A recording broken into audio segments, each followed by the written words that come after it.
parce que We'll get started because we're running a little bit late. Welcome, everyone, to our 114th meeting of the Standing Committee on Canadian Heritage. We are continuing with our study of remuneration models for artists and creative industries.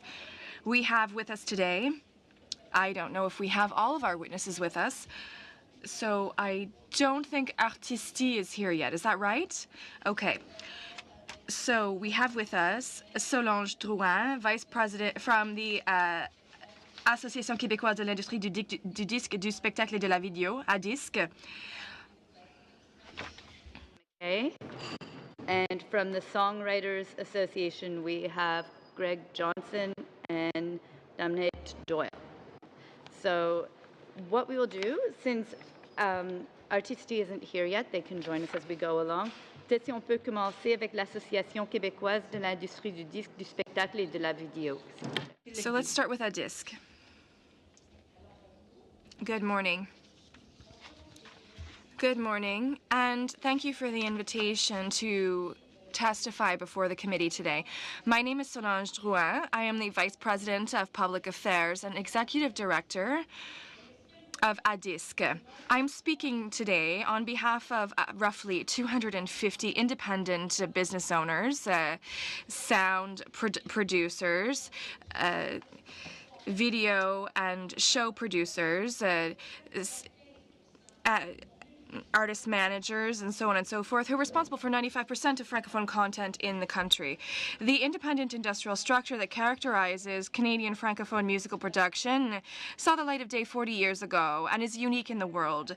To accompany them in the production and commercialization of their work, Canadian Francophone artists almost always turn to local business owners and SMEs. Elsewhere in the world, musical production is dominated by three large multinationals, Sony, Warner, and Universal. In the 1980s, these companies abandoned our market, allowing Francophone Canadian business owners and artists to create a dynamic ecosystem together, a true star system, which the public here is very attached to, a situation that should trigger the pride of Canadians and our leaders. But the fact remains that these companies, multinationals, are still present in our market. They are our competition. Is there a need to state that they benefit from colossal means in comparison to ours, even if the music scene has been in difficulty for over 15 years? Independent companies are even more fragile, made more fragile by the transformation of the competitive music market. Things are out of balance, and this must be taken into account in the current process.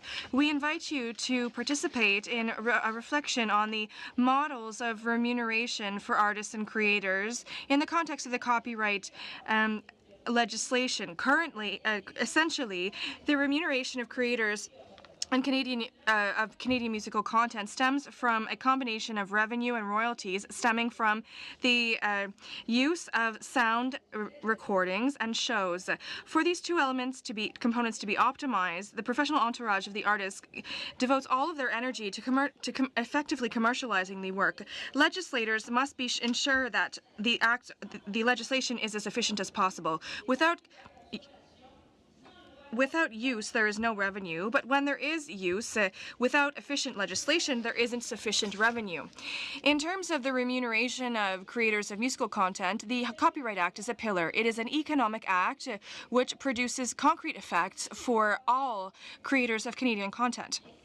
Therefore, the work that you are focusing on today will have significant impacts. You are finally going to correct some components of the Act which currently unfairly deprive content creators of revenue under the Copyright Act, because a number of exceptions that it have been added over the years, and particularly since 2012, today it is problematic, and it considerably weakens the scope of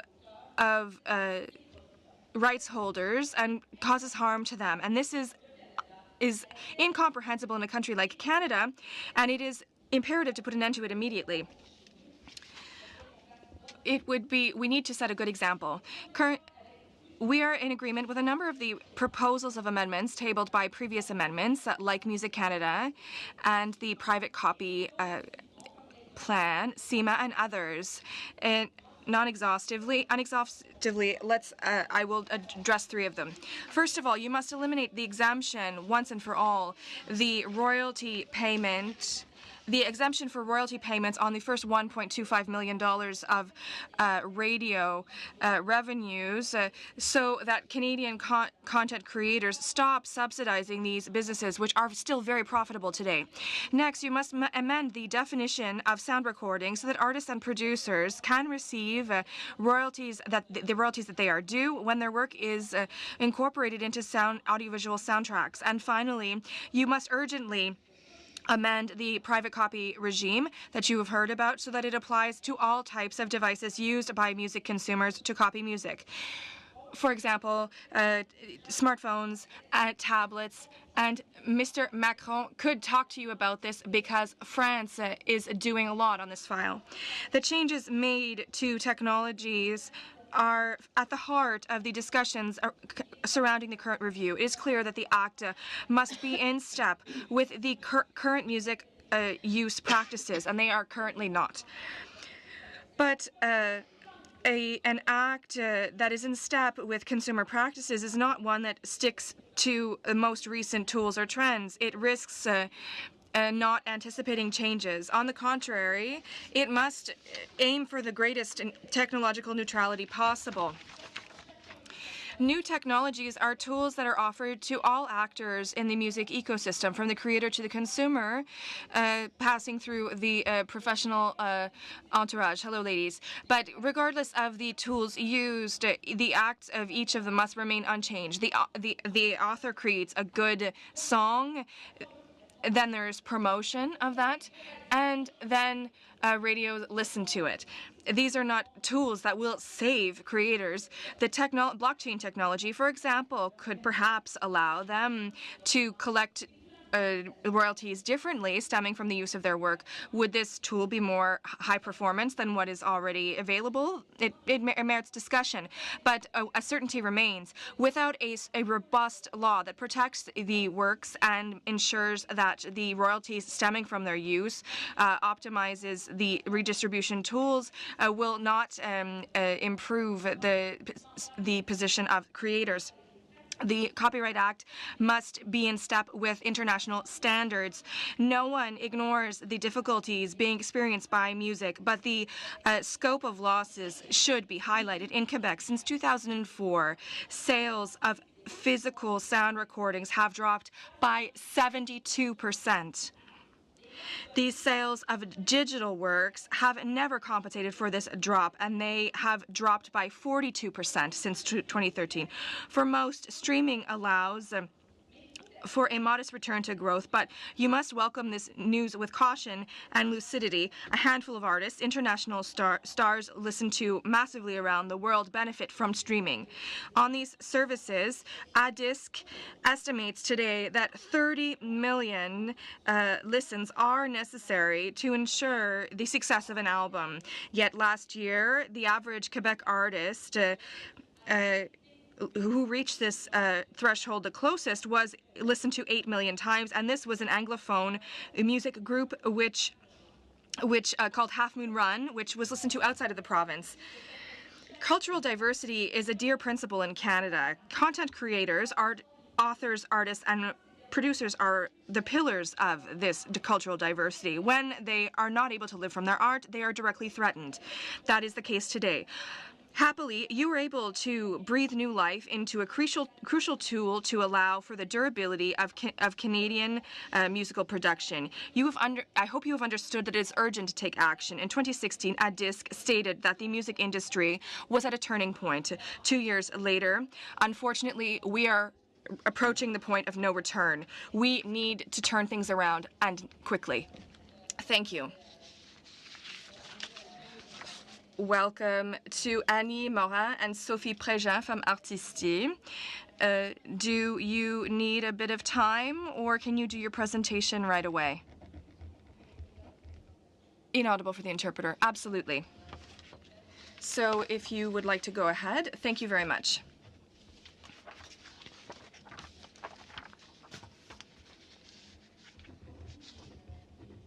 Concerning the speaking notes, do we need to submit them somewhere in particular? We have them. The clerk will come get them.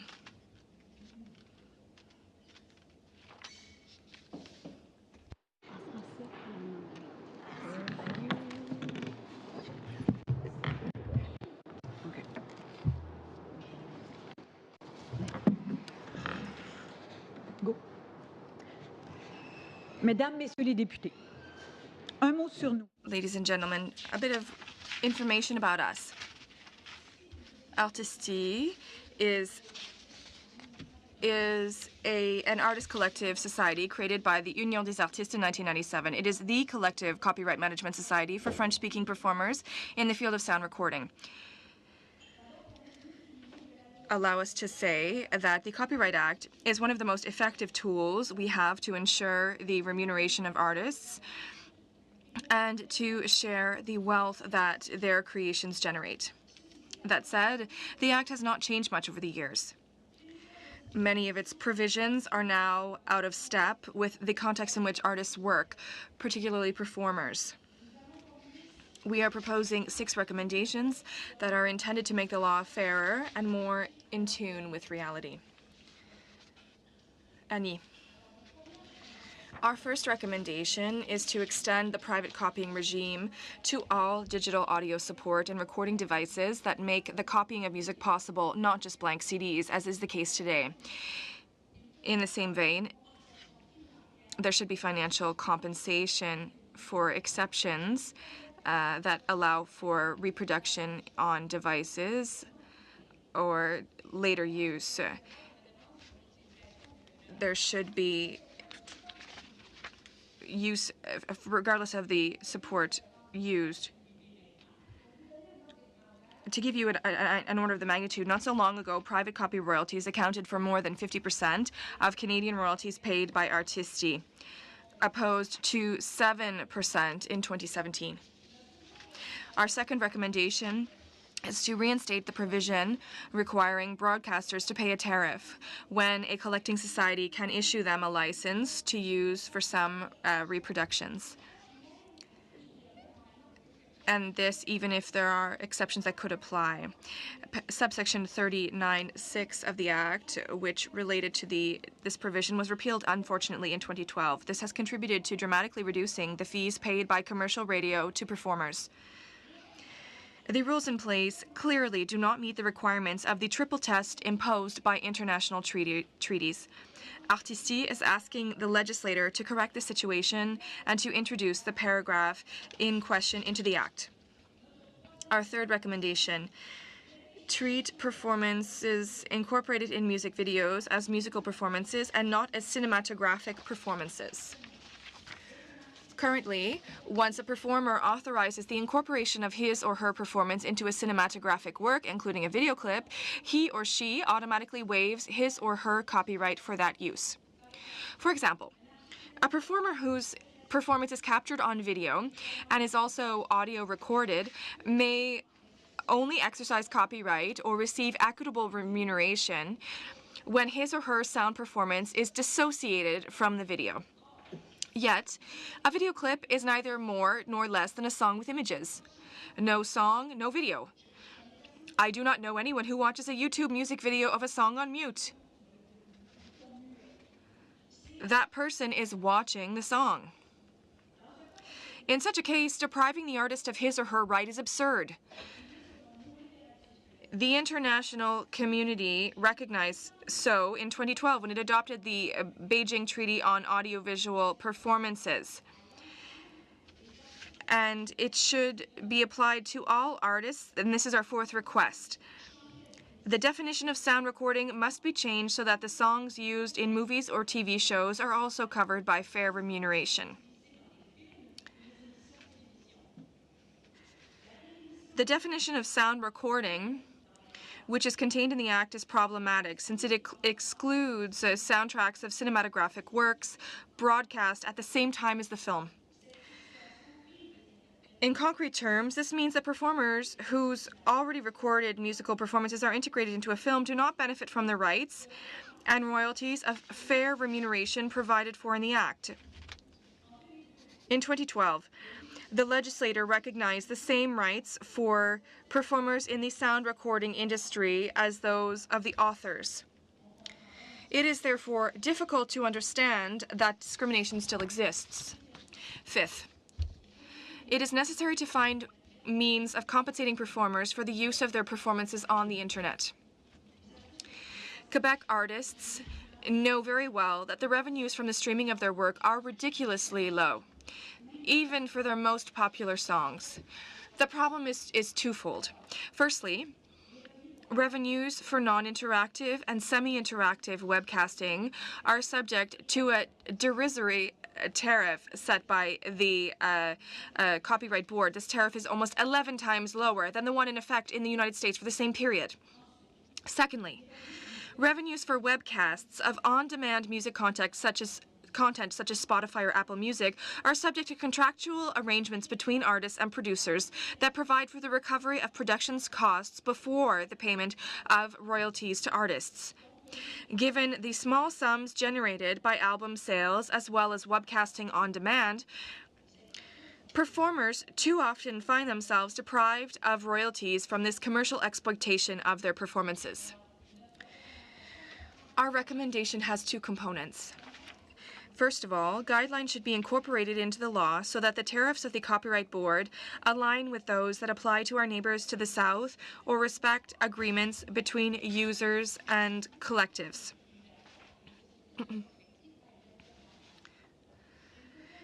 It would be necessary to introduce a right to remuneration for the digital use of performances, such as the one advocated by the European group Fair Internet for Performers. In addition, this tariff should be subject to mandatory collective management by organizations such as Artisti. These measures would provide the performers with income in return for the massive use of their performances on the internet. Better still, the Act could be amended to ensure that fair compensation rules apply even to webcasting on demand.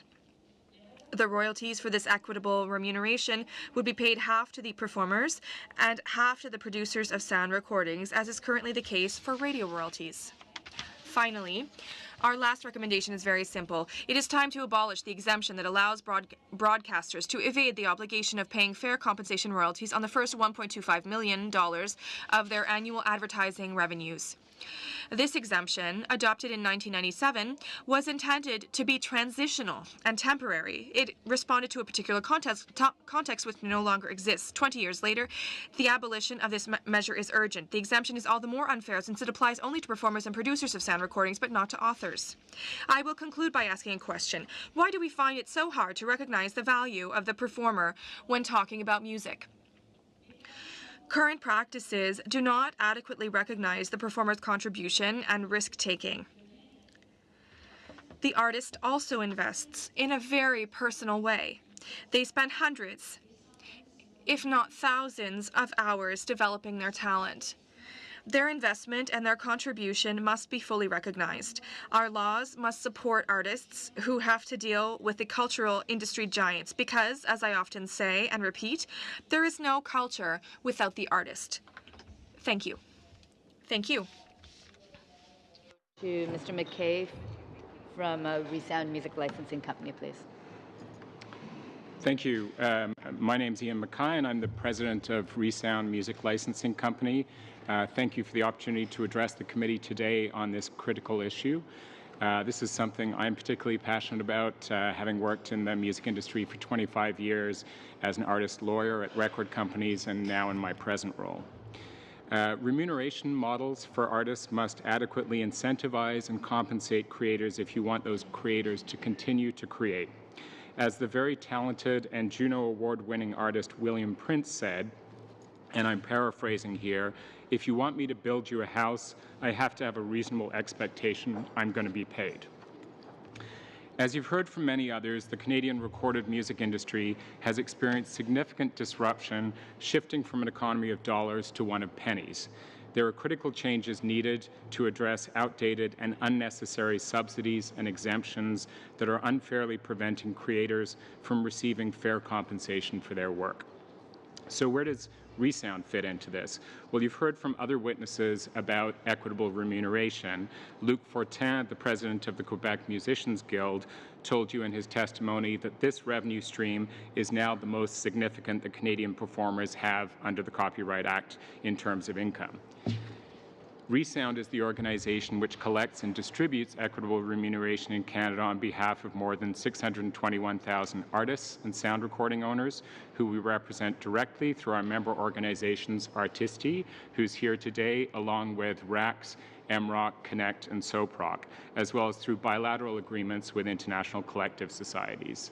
We're a not-for-profit organization. We collect from thousands of music users, including commercial radio, satellite radio, and individual businesses like gyms, restaurants, nightclubs, etc. The rights that we administer it's mandatory that they're collectively administered. Creators cannot prevent businesses from using their recordings or negotiate directly. It's a blanket license. Creators only get to rely on collecting equitable remuneration after the fact. These income streams are crucial for creators, and they go straight to creators. As has been referenced before, the money Resound collects is split 50-50 between artists and sound recording owners at source. Both the music industry and the copyright laws that govern it must keep pace with the rate of technological change. This is why we at Resound are always working hard to innovate. We do this by working with organizations like SOCAN on streamlining the licensing process for businesses, or as Mark Shan, the Director General at Industry, mentioned in his testimony on May 22nd, we do things like Music Has Value research, where we do research to help music users understand how music brings value to their business and how they can use it as a competitive advantage. We also work to ensure we distribute royalties as efficiently as possible. This is reflected in our work to obtain full radio logs from radio stations and our work with Music Canada and Bell Media to improve reporting of data and ensure that we distribute as much of every dollar to creators as possible. But we, and most importantly creators, are missing out because of outdated, unnecessary, and unfair exemptions in the Copyright Act that deprive creators of over $60 million a year in income. As you've heard from artists like Andrew Morrison of the Jerry Cans, artist representatives such as the Canadian Federation of Musicians and Artisti here today, and organizations representing music creators, including Music Canada, ADISC, CIMA, and SOCAN, these are fundamental issues that need to be fixed. It's rare to get this type of consensus. I think the only other issue on which there's been similar consensus is on the reform of the Copyright Board. So the two things that I want to particularly talk about, because they're closest to what we do, are the removal of the $1.25 million radio royalty exemption and the definition of sound recording. You've already heard from other people about this, so I will keep it brief and try to add a little bit more information. Under the current Act, as you've already heard, commercial radio stations are exempt from paying royalties to performers and sound recording owners on the first $1.25 million in revenue, regardless of whether the station is part of a large, profitable ownership group. This costs rights holders $8 million a year in lost income and is unwarranted for a highly profitable industry. It was meant to be a temporary measure, but it still exists 20 years later. Internationally, no other country has a similar exemption, and the exemption does not apply to songwriter and publishing royalties, meaning that performers and record labels are the only ones asked to subsidize a very profitable industry. 81% of the programming time of commercial radio is music. So going back to William Prince's comment, that's 81% of the house is music, and it should be paid out accordingly with no subsidies or exemptions. Furthermore, in terms of technologically neutrality, this subsidy is only available to commercial radio broadcasters. It's not available to other users of music who use music commercially, like satellite radio, pay audio, other businesses, so it's not technologically neutral. The second one is amending the definition of sound recording, which you've heard from other people as well. Under the current Act, the definition of sound recording precludes artists and sound recording owners from receiving any royalties when their recordings are performed in TV and film soundtracks. Once again, this only applies to artists and sound recording owners, depriving them of, our estimate would be approximately $55 million a year in lost royalties. When music is used in a TV show or a movie on Netflix, the composer and music publisher, songwriter are paid, but the performers and sound recordings are not. This puts us out of step both between rights holders and internationally. ReSound is also a member of the Canadian Music Policy Coalition that you've heard about, and we support the recommendations outlined in the documents submitted on its behalf, many of which have been explained far more eloquently by others that have already appeared before the committee, but they include continuing the important work that has been started regarding copyright board reform. We've been a very active participant in that process that Artisti referred to as well. Updating the private copying levy to make it technologically neutral. You've heard from a number of people in depth on that.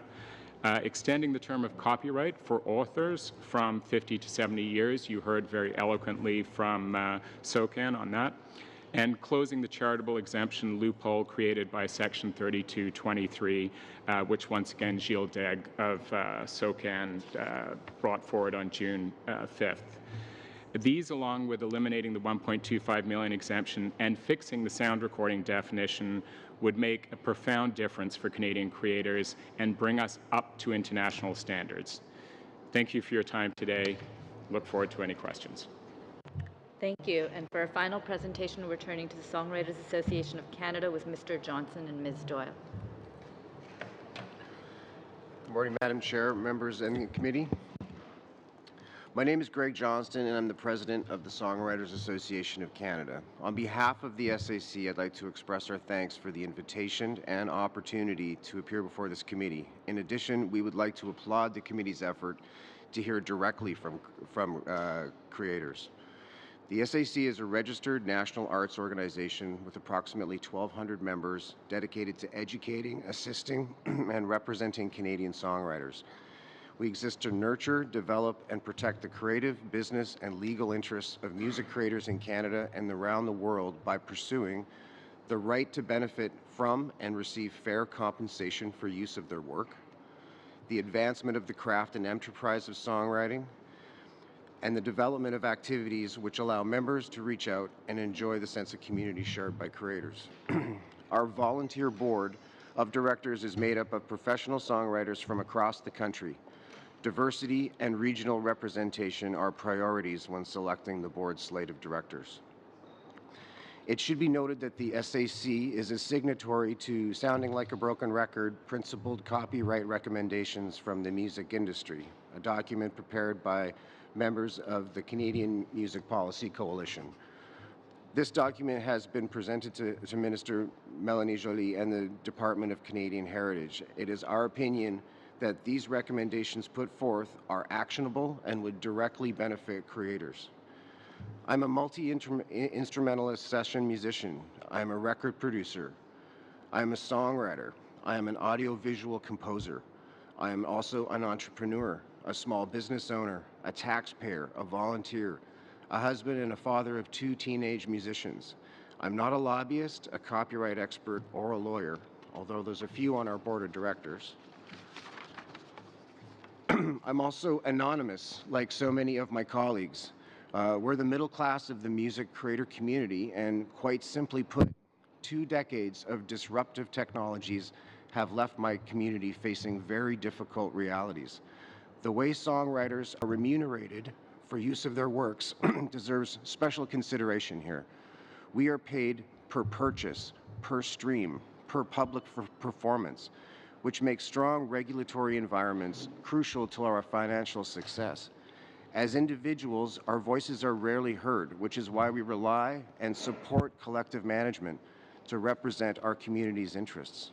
In Canada, we are fortunate to have SOCAN represent our performing rights domestically and internationally. However, the speed in which technology develops demands that our collective management organizations be allowed to adapt and protect our rights as quickly. Copyright Board reform. The SAC believes that a strong, nimble, well-funded, and adequately staffed Copyright Board is a cornerstone to our success and survival. In a new digital reality, the speed of which tariffs are ruled upon and implemented is crucial. The technology sector has built staggering fortunes, many of which have been built on the backs of creators and their content. This David and Goliath dichotomy is simply unsustainable. These, however, are the opportunities where government, in cooperation with the Copyright Board, can create a regulatory framework that serves technology, consumers, our fans, and the creators themselves. It is of our opinion that the strong, decisive action to reform the Copyright Board is a win for creators, a win for the little guy, and ultimately a win for consumers and fans who we believe truly want and would even insist that creators are fairly remunerated. Thank you, Greg. And thank you to the committee members for conducting this review. I must say, after hearing everybody speak, I am a bit emotional. This is a very important topic for Canada and for all citizens.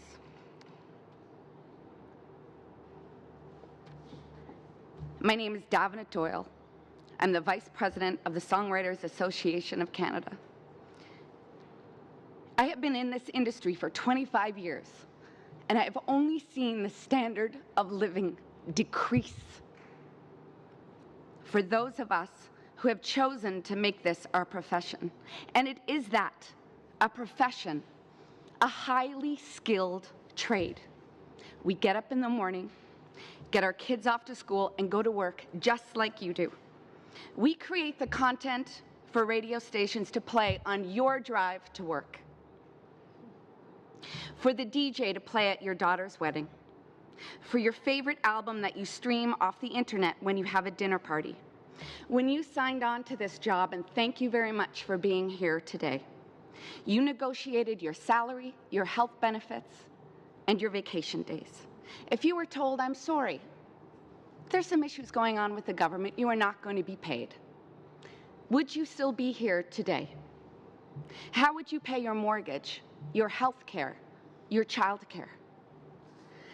I sit here today not getting paid, paying for after-school childcare so I can paint a vivid picture about the hard truths of the poverty affecting creators today. I wish I could use the term middle class, but the middle class of creators has been eviscerated at this point. I know only one musician in Toronto who's bought a house in the last 10 years. Most cannot pay their rent, let alone go to the dentist. I'm not talking about failed artists here. I'm talking about very high-profile, award-winning creators, people whose songs you know and love, who simply cannot make a living. It used to be shameful as a creator to say that you were struggling. Perhaps it looked like a reflection of your artistic merit, but we now are all in the same leaky boat. I consider myself a very fortunate songwriter and musician. I have a hefty catalog of songs which I have placed in film and television in over 100 countries. I've had several top 5 radio hits. I've won East Coast Music Awards, SOCAN Awards, Canadian Radio Music Awards, and have been nominated for several Juno Awards. I performed here on Parliament Hill for Canada Day, toured with Willie Nelson, and played all over the world as far as Japan and Afghanistan. But still, I do not make a living from music. Creators are being hammered from all sides, from minimizing streaming income to piracy to outdated exemptions for big business. Everyone is getting paid in the music industry. They are. The only people not getting paid are creators. 15 10, 15 years ago, this was a very different story. But the entire ecosystem is sinking at the precipice. The water is rising, and it is rising fast. We need to stimulate the cultural economy before there are no more new artists and writers, and this brings me to copyright term extension. We need to get in line with the majority of our trading partners and extend the copyright term to life of the author plus 70 years. At life plus 50, we are way behind modern copyright laws, which puts our writers and rights holders at a serious disadvantage, not only in our country but globally. The loss of this income for Canadian publishers means less money spent developing new writers, which means less artists, less musicians, less studios, less touring crews, and less jobs all around. And as for the degradation of intellectual property as an asset, I liken it to buying a house. What if you pass that house down to your children? Then 50 years after your death, your children are kicked out of the house that they grew up in. Our laws are consistent with only minimum protections from the 100-year-old Berne Convention, when 50 years was meant to cover 2 generations of descendants. This is not in line with current life expectancies. I sit before you knowing that as writers, musicians, and creators, our impact in the culture in this country is immeasurable, and we do deserve to get paid for our work. Thank you very much. Thank you. Alors, maintenant, nous commençons avec... So we'll start the question and answer period now. Starting with Mr. Breton, you have 7 minutes, please. Thank you, Madam Chair. I would like to start by thanking each of you for joining us here today.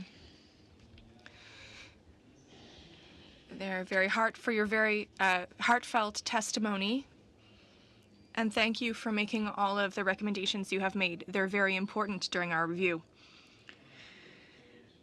I will start with Mr. Johnson and Ms. Doyle. I saw that there was already a study carried out in 2014. I don't know whether you're the ones who ordered that study. And it was tied to remuneration models for creators. Can you tell us what came out of that study at the time?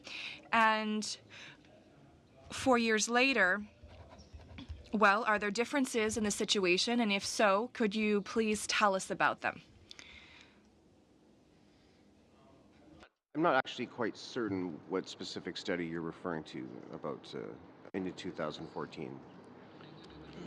I mean, Bien, ce que j'ai ici, c'est what I have here is it's a study by the Singer-Songwriters Association of Canada. I'm assuming that's you. You're not aware of that study?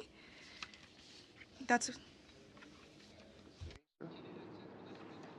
J'ai pas les détails. Alors je m'excuse, je croyais que vous aviez. I don't have the details. I'm sorry. I thought that you had the results of that study that was ordered in 2014 rather. I'll speak generally about how things have changed since 2014, and we have done a study. It was done on illegal file sharing, which at this point has sort of been replaced by streaming. So this is the rapid speed that we're dealing with, trying to deal with what I like to call disruptive technologies. So, you know, at one point everyone there was all these BitTorrents, and they were ripping all of our music off of that and storing them on their devices. Now everyone's streaming their devices, and people aren't using the torrents as much. So in a lot of ways, the study that we did on the torrents is not even that relevant anymore, because everything's changed so incredibly fast. And again, I'll reiterate that if the Copyright Board was able to move quicker and to make decisions quicker, then we could have tariffs on these new technologies faster. But you know, as it stands now, we wait years and years for tariffs to be ruled upon, and they're ruled upon information that is completely obsolete by the time it gets there. So, and like some of my friends and colleagues here said, I mean, our rates are very, very low and not meeting with international standards. So Copyright Board reform and supporting and enabling the Copyright Board to work quickly is definitely a way that we can participate in the technology that consumers want to use, but still be remunerated for its use. Quick example about, as authors, the income from streaming. So if you had a 100% copyright on one song 15 years ago, and that album sold 1 million records per song, upon average, you would get $45,000. Now with streaming, if that same song is streamed 1 million times, if you are lucky, you will get a check for $35. $35 to $45,000. I mean, we really are getting hammered from all sides. C'est très clair. That's very clear. I'm sorry. If you like, I can add an overall number. I don't want to take more time, but listen, I've been in the industry music since 1992, so 26 years, the same time Mr. Nantal was there as well. And when I started in this industry, it was a world industry of worth $40 billion, and today it is a world industry worth $15 billion. And we're talking about the whole. Obviously, there are repercussions on every link in the chain. Physical album sales have dropped by 72%. I don't know. It's just enormous. And streaming, same thing, has dropped by 42% since 2014 alone. So everyone is suffering, including artists and singer-songwriters. I have just under 2 minutes. Madame Morin, Madame Préjean. Aristide, just to properly understand, how does the remuneration model for artists work with you? Sometimes I get a bit lost. We met with SOCAN this week. Are these two organizations linked? Yes. Well, we represent performers. We are really singers and instrumental performers. So how does the remuneration model work? Just in a few seconds. Artistique represents all rights holders, like performers, and they receive fair remuneration that comes from ReSound. And Ian MacKay talked about that earlier. It also receives royalties from Private Copy, from the Private Copy Association. We also have our own tariffs made by schools, and so we spread these among the performers. 80% of features and 20% to accompanist artists. Okay, I'm out of time. I had another question, but maybe later. 7 minutes. Madam Chair, very much appreciate the witnesses we've had on this particular issue, the passion you bring to it. One of the common things was the 1.25 we've heard from everybody, the 50 to 70 we've heard from everybody. But on my own part, a disclaimer, I don't listen to the radio. If I go back to my youth, half the albums I bought was because of the art covers on them. They were phenomenal art, and my son now raids them regularly. Oh, yeah. Checking with my adult children, they moved to Sirius Radio, and now have moved away from that. When I check with my grandkids, they don't know what a radio is. They really don't. The younger generations don't listen to radio. They get it from where you say they get it. And I, being an old guy, I remember the British back here, because there was a news story recently about a pirate radio station off the coast of British finally closing up. Because when you get regulatory, they find a different way to get it. And that's what happened in England in the 60s. They established a pirate radio station offshore so youth could listen to what they wanted, not what the government told them they could listen to. So you got to be careful when you get to regulatory, because the youth, and I remember the radical youth that I was involved with, we went around rules and government any way we could. So that puts us in the place of, as technology has exploded, what existed 10 years ago is out of date. How do we write legislation for the future? And that's what you're asking for, how it to be flexible. So you're saying we need to do it, and I'm saying, how? What are you telling us that we need to write it? How can you write regulations that are not regulations? How do you write flexible general so it can be applicable non-device oriented? How do you do that? On the radio issue, the CRTC, as you probably noticed, has issued a very important report last week. And on the radio issue, they're saying, and that's what we've been saying for many, many years, is that the radio industry is the most resilient media so far. And what if you read it, you will notice that it's clear that the radio station is not in a it does not increase, a big increase, but at least they don't fall at all. So it means if they still do as much as money as they do, it's because people are listening. I totally agree with you that the way of listening music is changing. But at the same time, we do some survey at La Disque in Quebec and in the Francophone Canada, and it's not what we collect. People, even young people, it's not, they have diversified their way of listening to music. They listen to music from radio. For 30% of them say that they listen to the radio at least every day. But at the same time, they use streaming, they use iPod, they use other things. I totally agree with you that they diversify that. But at the same time, there's a problem here, and you can fix it, so fix it.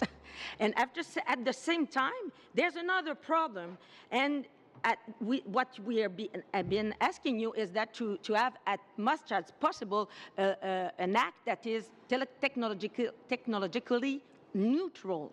And it's possible, you will have a very expert writer of legislation, and they will show you the way how to do so, and it's possible to do so. But at the same time, it's not because, the world will be changing again, that it's not important to fix the problem you can fix today.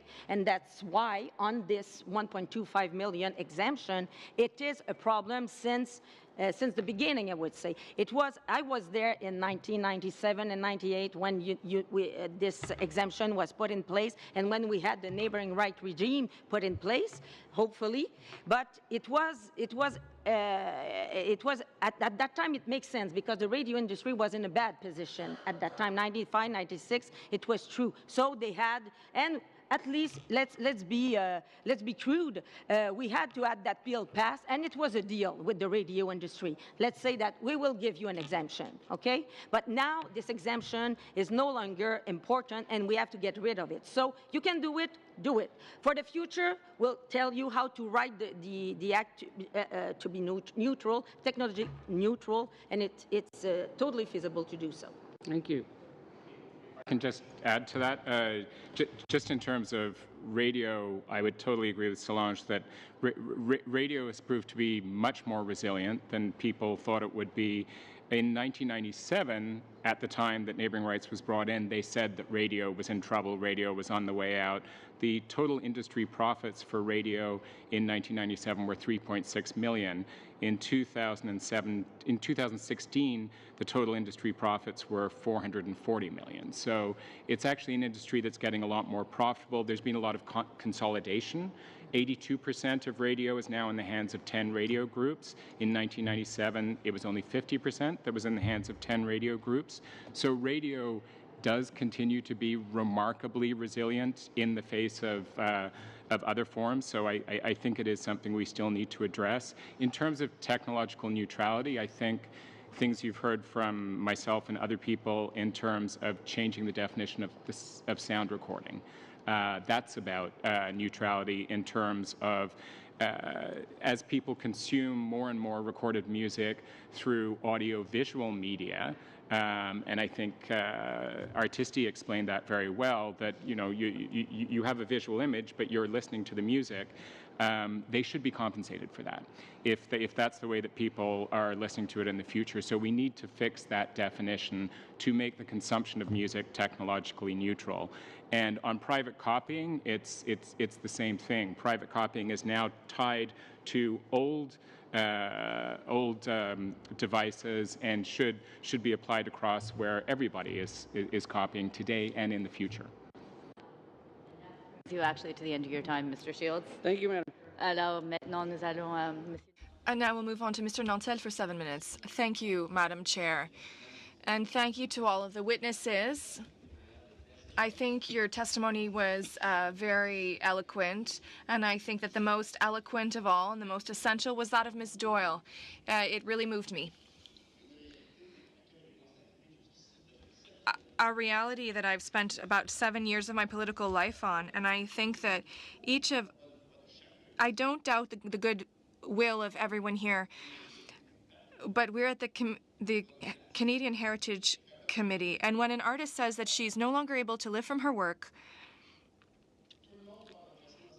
everyone needs to take that into account. That's why we're here. We're at the Canadian Heritage Committee. We're here to ensure that our heritage survives for future generations. And so, although I appreciate the good faith of my colleague, Mr. Shields, who was asking questions about radio, I would invite you to consult the not-for-profit model, Le Presse Plus, and they're saying that the radio industry goes very well. I think we can take it for granted that exemption should be reduced to zero. And today, people are... Ms. Doyle needs help to pay for her childcare, just like all Canadians that have a job that they love and who are contributing to society.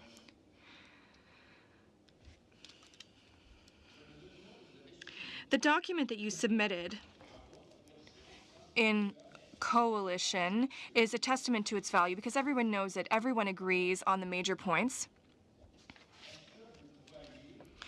Do you believe that each of these recommendations has chances of being perceived properly by this committee? I regret that this committee is not... It's not an ad hoc committee on the file. We were assigned to this, and the industry committee as well was assigned to this issue. And I think I ask whether you believe that if it would be interesting, and I know that I'm bystepping the committee rules, but don't you think it would be good to have an interim report? Because we have undertaken a process that will last a number of months. There will be a break over the summer. And then we'll be coming back and looking at the Copyright Act because Madame Drouin said just how familiar I am with this issue. But it is still very complex. Each of you knows that this is a very complicated issue, but it's very important. And I think that Madame Doyle's testimony was very upsetting. So I'm going to take a break and let someone else talk. I would like to know whether you would like to have a question from the Quebec Conservatives. There's the Union des Artistes de Québec, the Quebec Disc industry. Well, would you like to have a question from the... well, if you give me time, I will ask one. You have 3 minutes left. I'd like to ask my question to Anne. You said the rules in place clearly do not respect the triple test implied by the rules set into the paragraph. You were talking about 39(6) of the Act. This rule of the triple test rule. Can you give me more information on that just to ensure that we're clear on what you're asking for? Yes, I even have a document that I will refer to.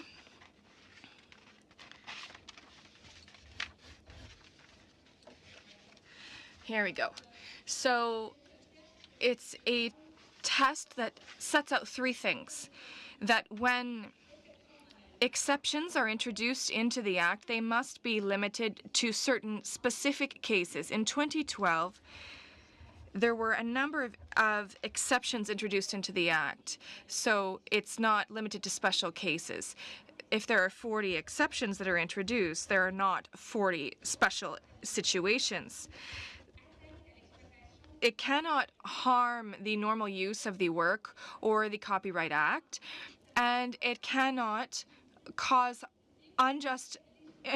unjustified harm to the creator. I'll give you a concrete example. In 2012, it was said, well, listen, there is already a private copy regime that applies to blank CDs. Now we will allow people to do reproductions on any other device.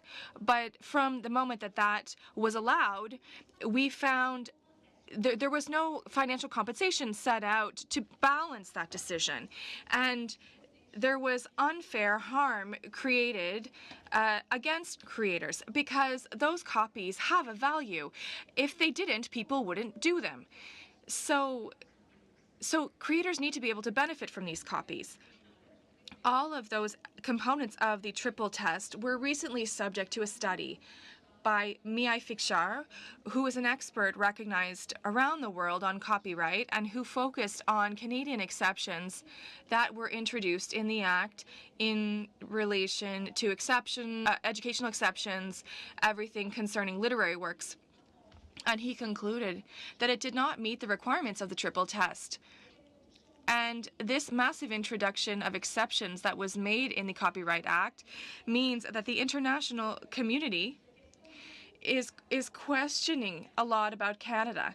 And the International Literary Association, founded in 1878 by Victor Hugo, and which includes a number of legal experts on copyright law, it recently, in May 2017, issued a statement about Canada, and there are so many exceptions in the Act, and they said that there should be a review of the Copyright Act, and the number of free exceptions should be decreased in the Act. There can be exceptions, but they must be subject to compensation for creators.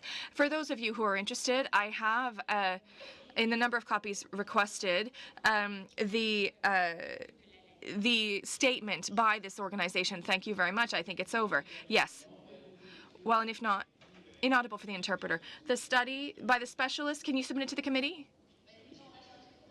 Yes, if you have something that you would like to submit to us in writing, absolutely, please do so. But we really have no more time for this round. Thank you to all of the witnesses. Testimony, it was very helpful.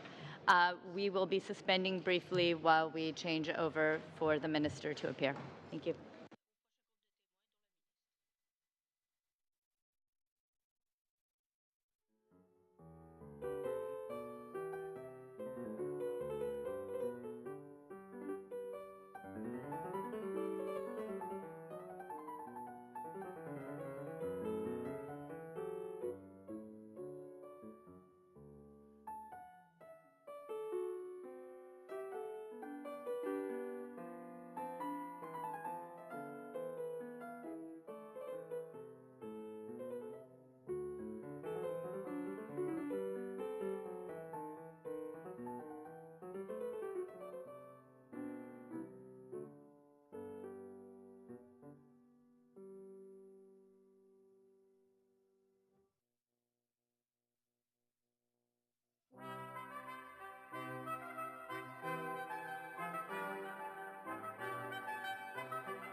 patrimoine.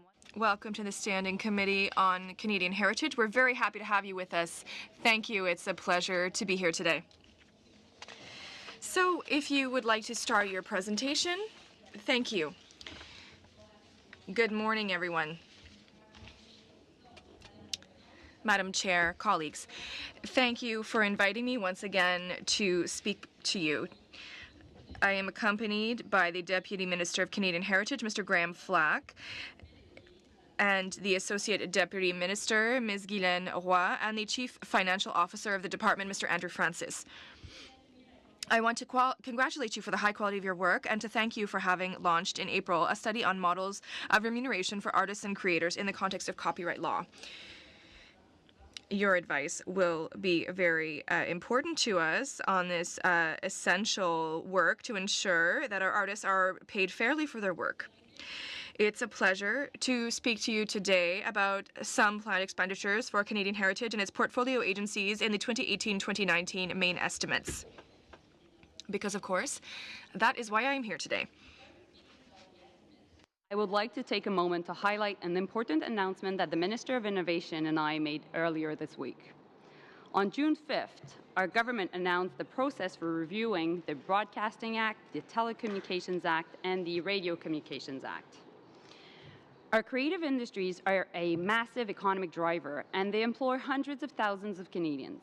That's why we have invested massively to support our sector, or more precisely, $3.2 billion since forming government. That's the most in the G7. So why are we doing this? Simply put, this legislation has not been reviewed since 1991. That's before the internet was in our homes and before smartphones hit the market. Since then, new players have entered the market and our system has been disrupted. Mon point de départ pour la modernisation de ces lois. As a starting point for the modernization of these acts, there's a clear message. We will try to not increase costs to Canadians. That is why we struck this expert panel to look at these acts. I'm fully confident in the ability of this expert panel, chaired by Janet Yale, to deliver relevant recommendations in the context of this review. Now, Madam Chair, concerning Canadian Heritage expenditures, Canadian Heritage is asking for $1.3 billion, represented by around $1.1 billion in contributions and $186.3 million in operations. $105 million could be added to this amount as planned in the 2018 budget. We would like to invest this amount in official languages, Canadian content, local journalism, multiculturalism. Main estimates represents a net decrease of $133.9 million compared to last year. This decrease is partly due to the end of Canada 150 initiatives, which represents a drop of $117.54 million in funding. And allow me a moment to say what an exciting year it was for Canadians coast to coast to coast as we celebrated 150 years of Confederation, whether it was on Parliament Hill for July 1st, aboard the majestic C3 ship, or in communities large and small across the country. More than 31 million Canadians participated in this special year. The decrease is also caused by the end of the $84.2 million in time-limited funding announced in Budget 2016 and invested in the Canada Cultural Spaces Fund. Cela dit, notre gouvernement plus que jamais attache. That being said, our government is putting an even stronger emphasis on arts and culture than before because they reflect the values and identities that make us Canadian. Canada's strength lies in its diversity, and more than ever, our country must be able to make the plurality of its voices heard, at home, abroad, and in the digital domain. That is why, last September, I unveiled our government's vision for a creative Canada. It's a vision anchored in our diversity and focused on the talent of our creators. We continue to invest heavily in our cultural and heritage institutions across the country through the Canada Cultural Spaces Fund. So this year, we are beginning to invest an additional $300 million over 10 years announced in our 2017 budget, which represents a new envelope of $29.9 million for 2018-2019 in the main estimates. We are also investing an additional $172 million into the Canada Media Fund to ensure that we have a sustainable production sector for creators. And so that our creators and creative industries can be promoted and supported internationally, we are allocating $125 million over 5 years to Canada's first ever creative export strategy. This amount will be reflected in future main and supplementary estimates of Canadian heritage. Aucune relation n'est plus importante que celle que nous avons. No relationship is more important than the one that we have with Aboriginal peoples. The budget 2017 provided $89.9 million over 3 years to support Indigenous languages and cultures and increased support for the Aboriginal Languages Initiative, $69 million for Canadian Heritage, $14.9 million for Library and Archives Canada, and $6 million for National Research Council Canada. An amount of $22.6 million is included in these main estimates. We are also continuing our commitment to enact legislation on First Nations, Inuit, and Métis languages. Jobs for young people. Budget 2017 proposes $395.5 million in new funding over 3 years for the youth employment strategy, beginning 2017-2018. Of these funds, $17 million over 3 years will go to Canadian Heritage for initiatives that will increase new jobs opportunities for young people in the heritage sector. These summer jobs and long-term paid internships will give students and new graduates meaningful work experience in both English and French. An increase of $7 million is included in the main estimates of 2018-2019. With respect to the grants and contributions, and in the wake of the Me Too movement, our government has taken action against workplace harassment because everyone has a right to feel safe at work. And on this issue, artists have been at the forefront of social change, leading the charge to let people know that harassment of any kind is unacceptable. In fact, I wish to thank this committee for their important work on the issue of gender balance on the boards of arts organizations. Following our joint announcement with the Canada Council for the Arts, in order to secure our financial support, arts and culture organizations will now have to make a formal commitment to building a workplace that is free from all forms of harassment, abuse, and discrimination. It is a measure that I hold very close to my heart and one that gives hope to survivors. Madame la Présidente, j'en viens maintenant aux dépenses des nombreux. Madam Chair, I now come to the expenses of the numerous organizations in the Canadian Heritage portfolio. The 2018-2019 main estimates foresee $2.2 billion in expenses, representing a decrease of $131 million from the 2017-2018 main estimates. This decrease is due to the completion of the Museum of Science and Technology's renovation and the National Arts Centre's modernization. Our museums and other heritage institutions are places for inspiration for Canadians. They showcase our cultural landmarks, highlight our shared memory, and attract visitors to our regions. That is why we are pleased to request $35 million over 5 years, starting this year, for the Canadian Museum of Human Rights in Winnipeg. This institution plays an important role for our democracy and our social cohesion, as it promotes respect for each other and encourages reflection and dialogue. But there is more. We intend to support the construction and operation of the new shared premises for Library and Archives Canada and the Ottawa Public Library. We want to invest $73.3 million in this project over 6 years, starting in 2018-2019, and $4 million per year thereafter. Committee members, thank you for your attention. I am now ready to answer questions. Thank you. So we're now beginning our question and answer period, and on commence avec Monsieur. And we are starting with Mr. Hébert for 7 minutes. Thank you. Thank you, Madam Chair. Good morning, Madam Minister. We're very honored to welcome you to committee today. My main question has a number of components. The main estimates 2018-2019 sets out an increase of contributions under the Museum Aid program that will reach over $16.5 million. Do you have an estimate of museums that, thanks to these sums from the Museum Assistance Program, what will be the impact as well on art and museums? Thank you, colleague. So we set out in our budget more internships for students under the context of our youth employment strategy, and this will help museums across the country.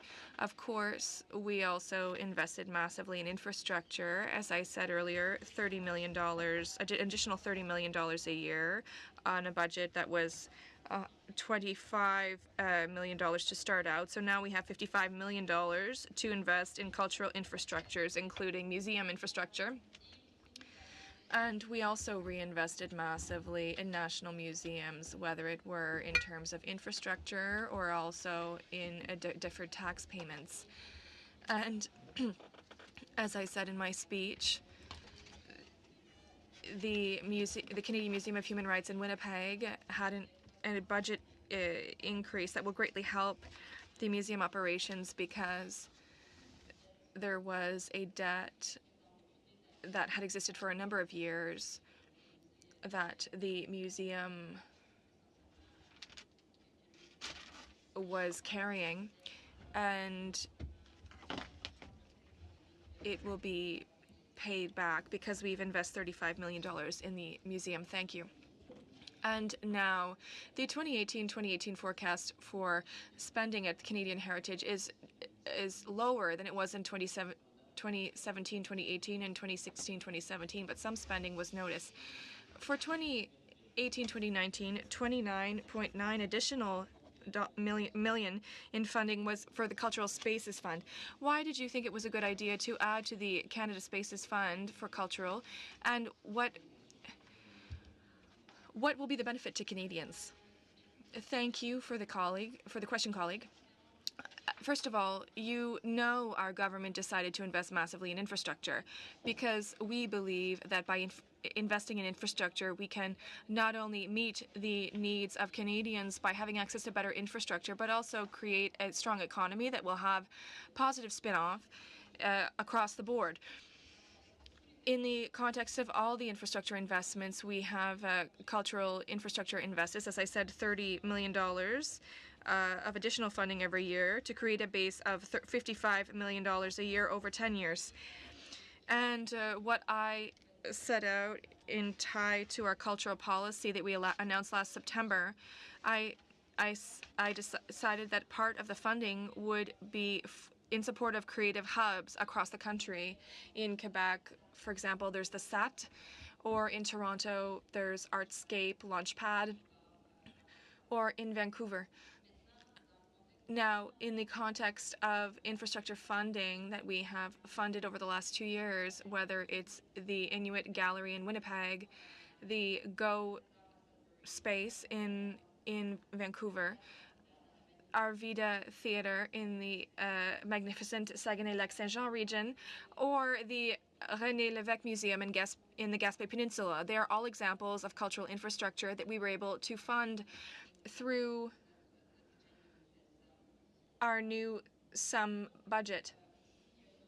There's also another way to fund cultural infrastructure across the country, whether it's through federal provincial agreements, envelopes that were established and that we spent, or the new infrastructure program that was developed by our colleague, the Minister of Infrastructure, Amarjit Sohi. And so through federal provincial agreements, there's the Musée Contemporain de Montréal and the Théâtre d'Aylmer in Quebec City that were funded through these envelopes. 2 minutes. Okay, quickly, you spoke about Aboriginal languages. In budget 2018-2019, $22.5 million was allocated to Aboriginal languages to contribute to the revitalization and preservation and promotion of Indigenous languages. The provincial and territorial governments, will they participate in the funding of this initiative? Or a number of territories recognize some Indigenous languages as official languages, whether it's Yukon, the Northwest Territories, or Nunavut. In the last budget, we reinvested and supported these governments, but the $89.9 million that we announced is mainly to support projects in Indigenous communities themselves to revitalize and promote their languages. Now, as you know, I work very closely with the chiefs of First Nations, Inuit, and Métis to reach a bill that will be jointly developed with these three national Aboriginal organizations. And we hope that the bill will be tabled in fall so that it can be adopted by the House of Commons and the Senate eventually. Thank you very much. You have a minute left if you like.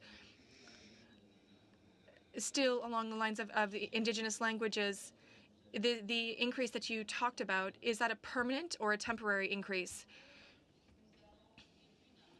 In the last budget, well, in budget 2017, and not in 2018, there was 3-year funding set out to support various projects in Aboriginal communities, knowing that there would be a new act on Indigenous languages that will support the 90 Indigenous languages, which are all in danger, that all have vitality issues as recognized by UNESCO.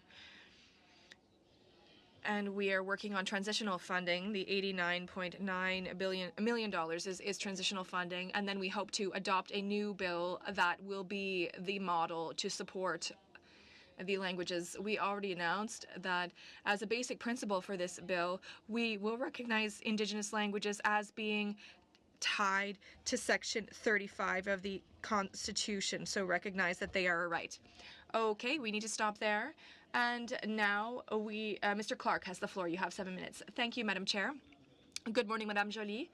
I'm happy to see you this morning. We missed you yesterday at the Official Languages Committee. There were so many votes. Yes, that's too bad. I had so many answers for you. But as you see, I arranged to be here this morning. First of all, a diplomatic question, which is interested for all the Prime Minister confirmed that he would move forward with the modernization of the Official Languages Act. But the question that remains is, will that be before the election? I'd like to hear you on that. Il faut que les questions ici. Questions here must be tied to the main estimates. The question that he asked was on something that is not in the main estimates. There must be a tie. Madam Chair, I respect Mr. Casey very much, but there was an incredible announcement by the Prime Minister, and everyone wants to know whether it will be done before the elections. Madam Minister, could you answer? If you could please tie it to the main estimates, and that way it will be okay. Well, all my other questions are on the main estimates. Would you like to answer or no?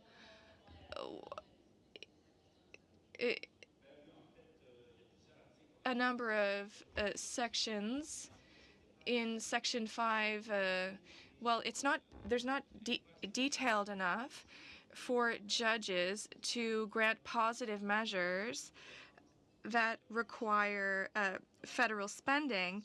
So if we want to reform the Act, we would need to focus on Section 7. It's very important. We saw in BC, there was a ruling where the judge could not give cause to the Francophones. Does the Prime Minister intend to focus on this issue before the election in the context of the main estimates? Colleagues, even if it is not tied to the main estimates, and I'd be happy to answer you. And I will tie it to the main estimates because, first of all, in Budget 2018, we announced the largest reinvestment in official languages in our time, $1.7 billion over 5 years, for an excellent action plan on official languages. Because we know that our communities across the country are facing huge challenges and dangers of assimilation, particularly for Francophone communities. And so in the context of this action plan, we announced good news, an increase of basic funding for all official language minority community organizations, and a national strategy to integrate Francophone immigration outside of Quebec in official language minority communities. Thirdly, a strategy to support early childhood so that children from Francophone households can go to daycare in French and be welcomed into the French school system. And then an approach where we will help the provinces recruit more French teachers, because there is a shortage of French teachers across the country, and I'm getting there. And at the same time, what we recognize for the first time in this action plan on official languages, and it's our new vision of the Trudeau government, is that the collective rights are very important. And there was an individualist recognition of rights, bilingualism in the public service, and now we're going towards the sustainability of linguistic communities. If we don't support linguistic communities, we cannot have true bilingualism across the country. And so I had a number of discussions with the FCFA, with my colleagues in cabinet, with the Prime Minister, and we think that we can always do better on official languages. And we are always ready to listen to any good recommendations, particularly from the Senate and the FCFA, to amend the Act, because, yes, the Act needs modernization. Thank you very much, Madam Minister. On page 2 of your speech, you said that our creators and creative industries must be able to be recognized on the international scene. We're giving $125 million over 5 years for the creative export strategy. I do a lot of door knocking, and I've had some questions about this and the spending related to it. How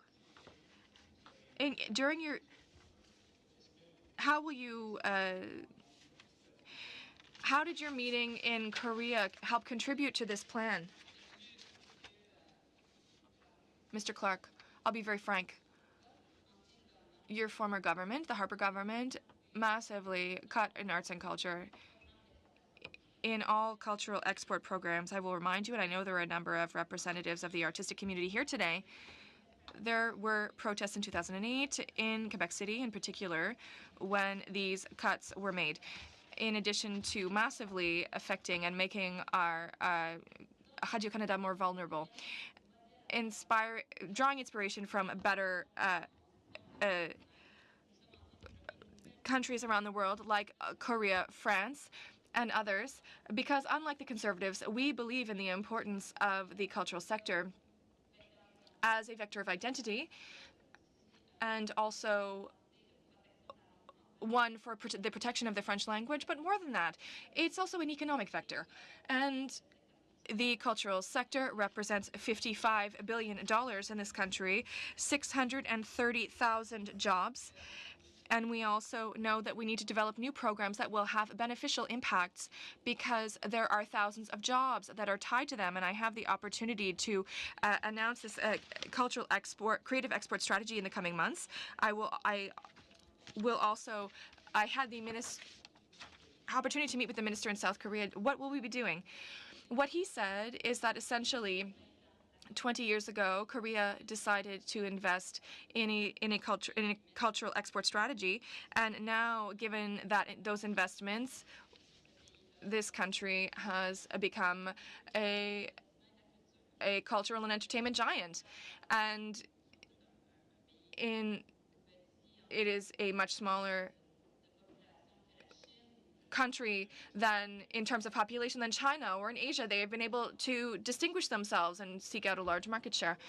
Also, in additional spending, in the main estimates, $14.53 million over 5 years to help local media in OLMCs. Do you agree that out of this amount there should be an emergency amount issued immediately, because we know that this amount will not be available immediately, and when witnesses came before our committee they said we're on the brink of dying. Can you could there be $2 million spent immediately as emergency funding? You've reached your 7 minutes, so if you could respond quite quickly. Well, listen. There weren't investment in official languages for 10 years. We have invested $1.7 billion. This is the first time that community radio will have funding. We've heard the urgency in their message. We recognize the urgency and we will work with them. I see that. So I just, the lights have just gone on. So I will need unanimous consent to be able to continue. What I would recommend is if we could let Monsieur Nantel get in his 7 minutes and then break after that, just so that everyone gets a chance to ask their questions. Would that be agreeable to everyone at the table? Yes? Okay, thanks. Monsieur Nantel. Merci beaucoup, Madame la Présidente. Thank you very much, Madam Chair. Madame Joly, you've been conducting interviews, consultations for over 2 years. You said that there would be legislative changes in 2017. Can you confirm that there will be no reform during your mandate before 2020? I announced with my colleague this week a significant review of the Radio Broadcasting and Telecommunications Act. It is a historic announcement in and of itself because it's the first time that the federal government is recognizing that web giants and a number of stakeholders in the digital era will contribute to support for Canadian content.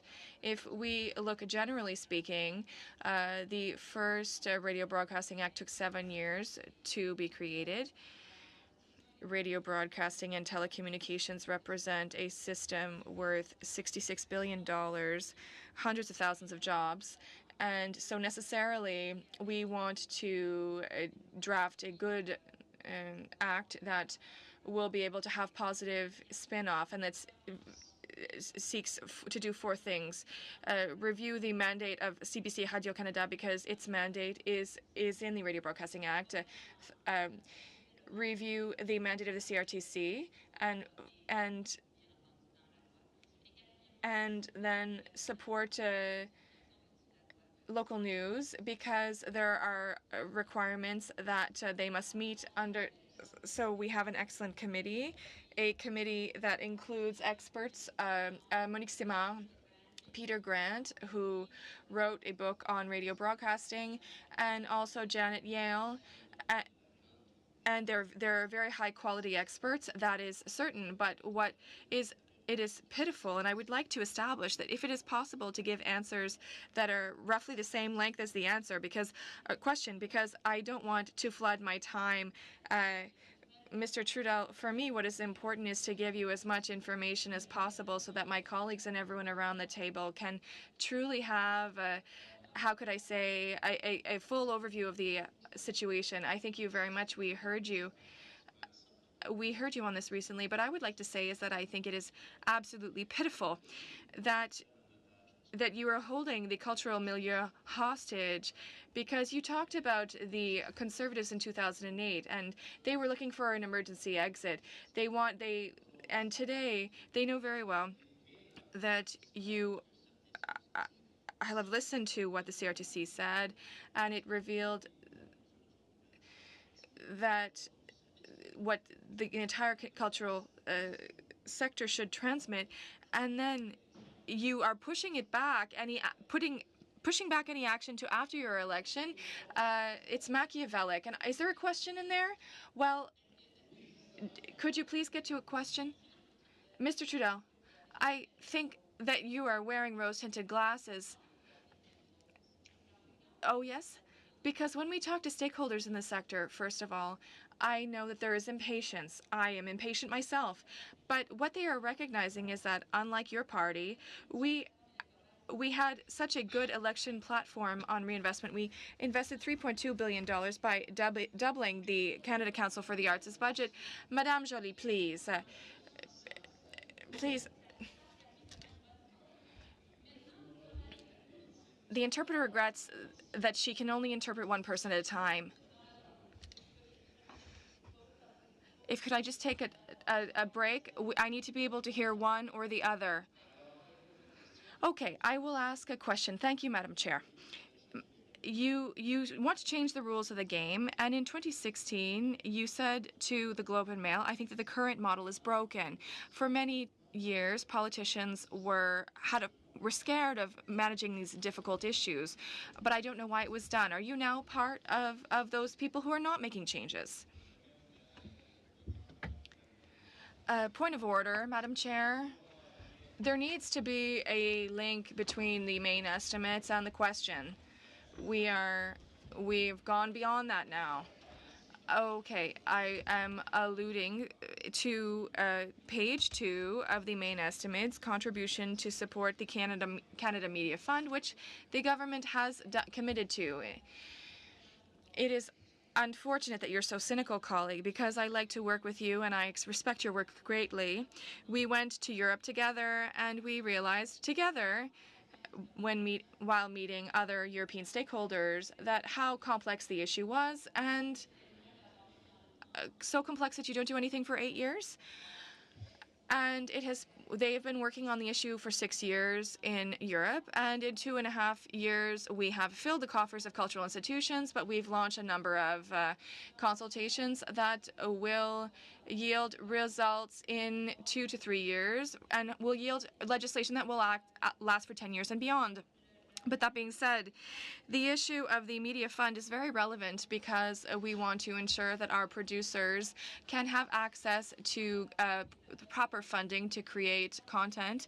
And given that we know that there was anxiety related to the fact that there's less contribution from television cable distributors, we reinvested $172 million, and in 3 years, there will be as much funding in 3 years as there is currently, because the government is here to ensure that there is a good level of funding. In the meantime, we are reforming the system. Reforming the system is long. It's over 8 years. May I finish? Thank you. And we will fulfill our mandate. Thank you.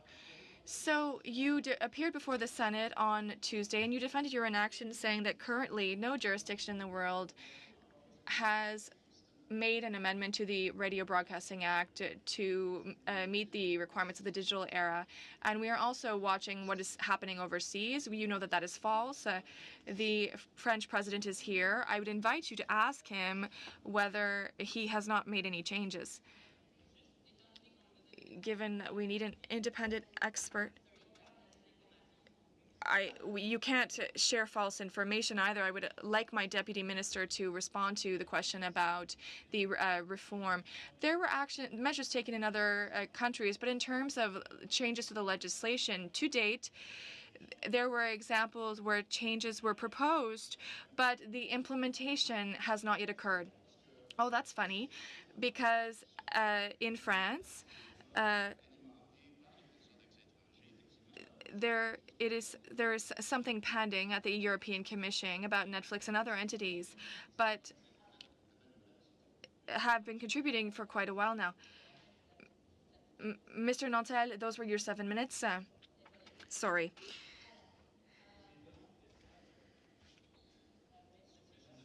I have a special request for all colleagues. We are next to the House of Commons. I propose that we we do 14 minutes more, 7 and 7. Just to clarify, even if we continue, it will be 7 and 5. I'm in agreement. Continue because the bells are ringing. So the question is if I have unanimous consent. All right. Okay. So, well, I need unanimous consent to be able to continue. We don't have that, so that will bring this meeting to an end. You can all discuss afterwards.